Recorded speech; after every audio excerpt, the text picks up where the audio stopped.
¿Mm? A ver cuál sale mejor. Pero es que sale bien a la... Pero ¿y en dónde va a seguir el carro?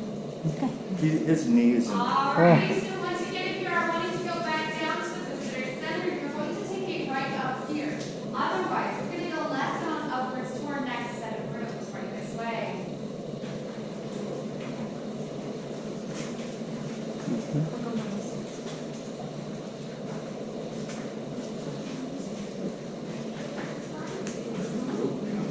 Todas esas letras que salen de las piedras, es diferente que estén las en la tierra. Sí, Que es hierro. pero eso se ve Es como hierro cristal, ¿no? óxido. Y eso es lo que hace que la piedra se vaya manejada allá afuera. Que es como un ¿cómo se llama cuando se hace enojada de metal? ¿Cómo se llama cuando se hace enojada de metal? De óxido. Oxida, así es. Oxida la piedra. yeah, because underground temperatures usually 65.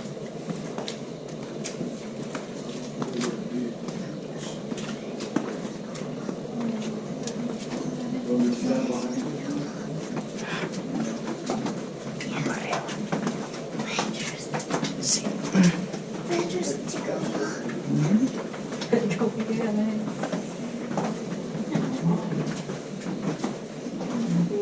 you. Yo creo que nos van a ir a sacar por aquí en Caleta. Sí. Ay, ay, ay. Es mi brother's masterpiece. ¿Ah?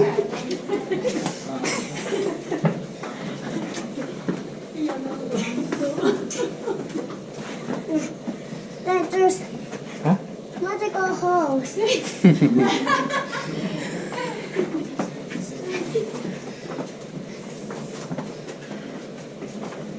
Shh. Look at it. How funny. Ok. Aquí. Bueno, ya casi llegamos. Yes. Yes. No, but it's master. Ay, ay, ay, mamá. Come on, brothers. ¿Ah? Let me read this. Come on. Sí, cállate. Oh, what's this?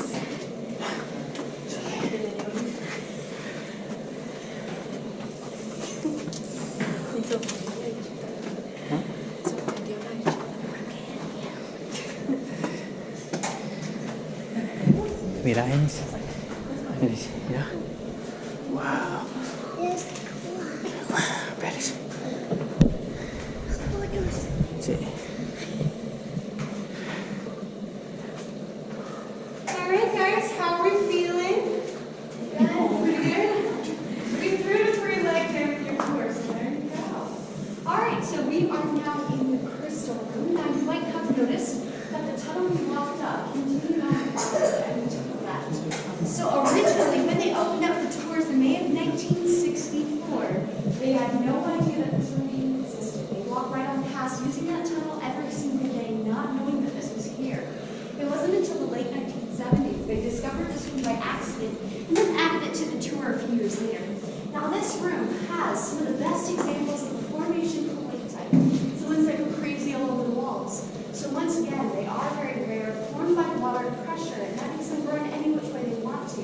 In fact, they even form a crystal chandelier right above us. You can see all that colloid type down in there. Now another interesting feature about the room, if you look around, you can see that there's this bumpy texture that's everywhere. This is cave coral. Some people call it cave popcorn, and it's formed a couple different ways. It's either formed underneath the water, much like how normal coral is formed, or by water being splashed into a spot enough to give it texture. When we see a formation like this one, and it forms primarily underneath the water, but it's on top of other formations, up the walls, all the way up to the very top of the ceiling, it tells us that this entire room was once completely underwater, at least at one point in time or another. We also see that there's not a lot of the iron oxide coating in these areas, so it's really showing off the natural colors of what calcite is supposed to look like. It just tells us that these areas saw a lot more water coming through. There was a lot more growth happening, and iron oxide didn't have the time it needed to settle and coat it. In fact, if I was to hold my light up against some of these formations without iron oxide coating, my light would pass right through them, lighting them up like giant salt lamps. So just like a great example of what calcite is supposed to look like. Now, a lot of the times, people will take for granted these other formations here, simply because they don't have the iron, or they have the iron oxide coating. They're not as cool looking as everything else. We forget that these ones are made out of the exact same crystals that we see in areas like over here.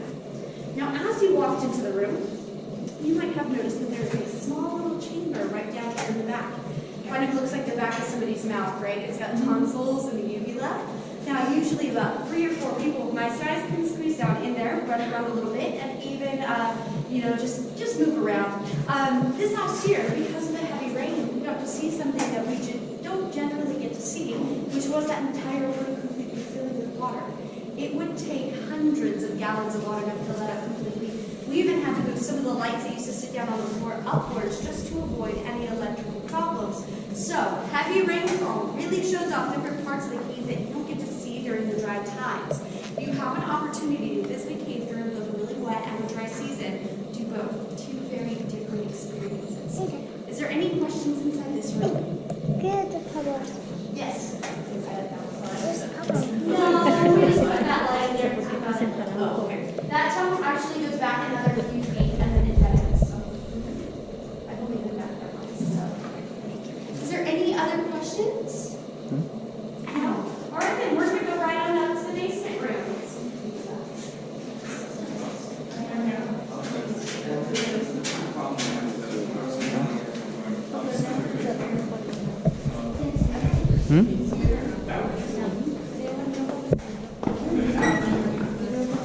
Cuidado, mamá. Dame la mano. La manita.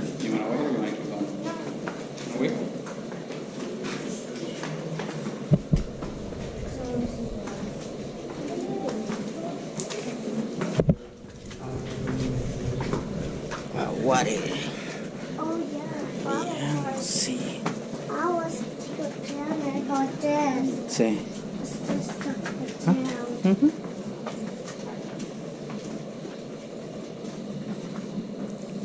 Let's go on house. Ya vamos saliendo. I know it sounds really weird to walk all the way up to a basement, but we can think about it this way. This room was the lowest known point that the 2 original explorers, Richardson and Morton, was ever seen. Everything that we've been seeing so far, they've never seen, didn't even know it existed. We're now stepping into the more historic parts of the caverns. Now, this room is very unique from the rest because if you look around, you can see that there is something missing. Not really any formations, right? There's some tiny ones, just not anything spectacular. What we think is that there might be a pocket of clay that sits right over the top of this room, and it doesn't allow water to come through consistently enough to create formations like we've been seeing. So this is why it's labeled a dead room. So that's why we're not seeing the room. So we'll actually use this room a lot of times for education programs for schools. So we're going to be making our way up to our final room. Now, before we do that, I will talk about a few things that you'll be seeing along the way. First of all, this one right here above me is what we like to call our wishing formation. Meaning if you smack your head against it, you're going to really wish that you hadn't. So just watch your head in this area. I told you the jokes were just going to get worse. So we're going to be making our way up this next set of stairs. At the top of this set, the path will turn sharply left. After the left, look to your right-hand side along the wall, and you will see an inscription left by the 2 original explorers over 140 years ago. It's going to say James A. Richardson, November 11, 1878, and P.M. for Charles Morton.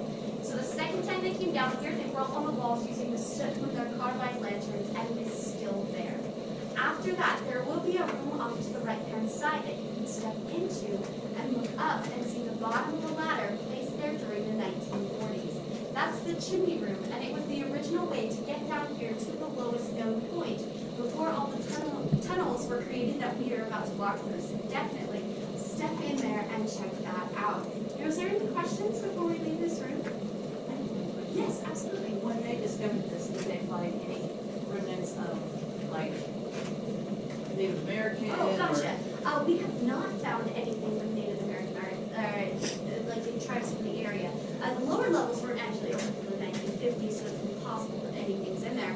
The upper levels, they were open, even before the 1800s, but we haven't found any artifacts or any evidence suggesting that it was. So you guys were the first ones ever.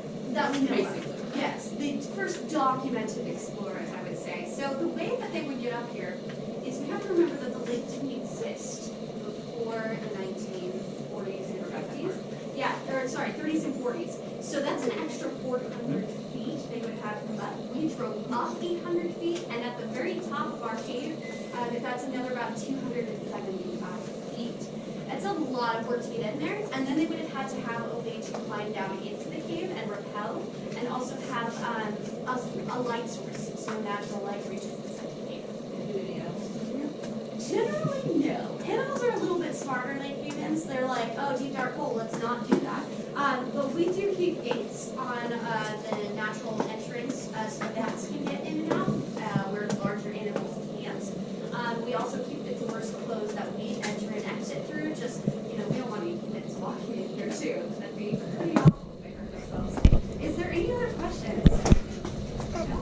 All right, then we're going to go right on up to the cathedral room, right this way.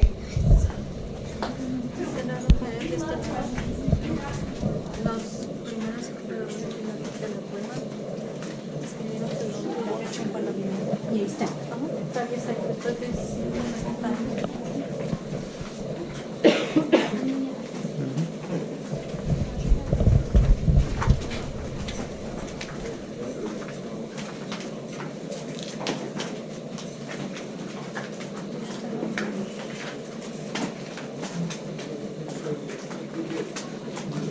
No.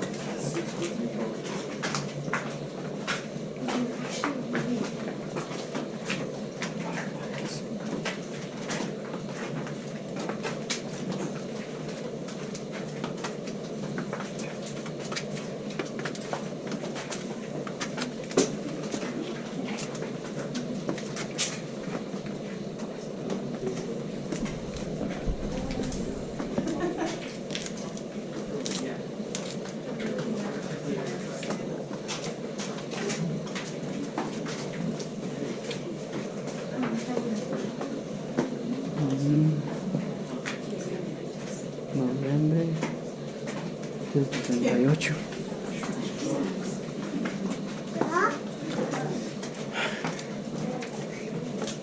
Cuidado, mami. Cuidado. Shh, shh. Ven, así. La mano. La mano. Ya.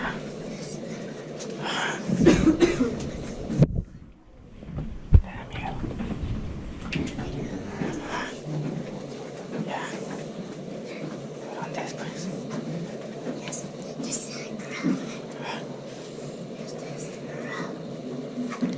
Sí. Vamos a ver.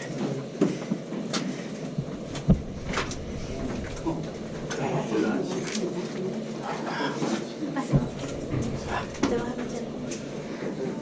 No sé qué. Ver aunque. Vamos.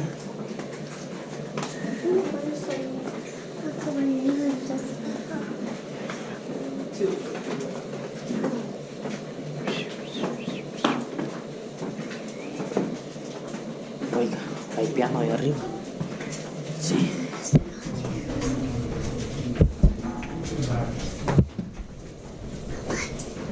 Ay. Camine. Despacio, despacio, despacio.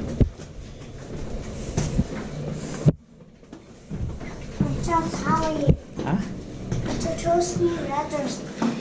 Sí, ya vamos a terminar. Ya. Unas 2 horas. Ay, yay. Sí. Uy. Ok.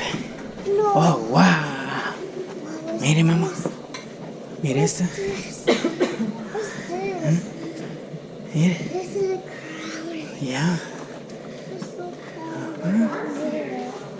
Ya. Espérese.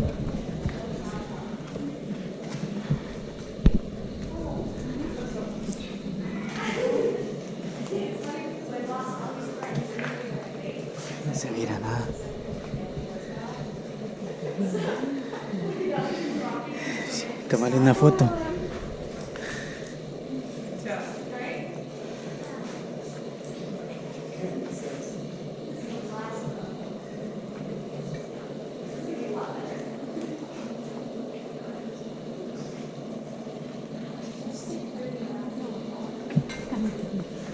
Bájese de ahí, bájese de ahí, bájese de ahí.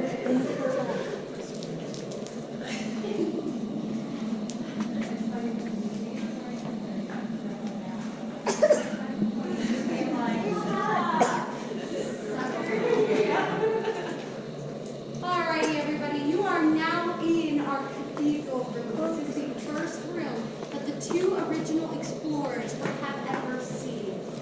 Now, when they first came down into the cave, they came down using a tunnel that led to the natural entrance, and that tunnel is right up here above us.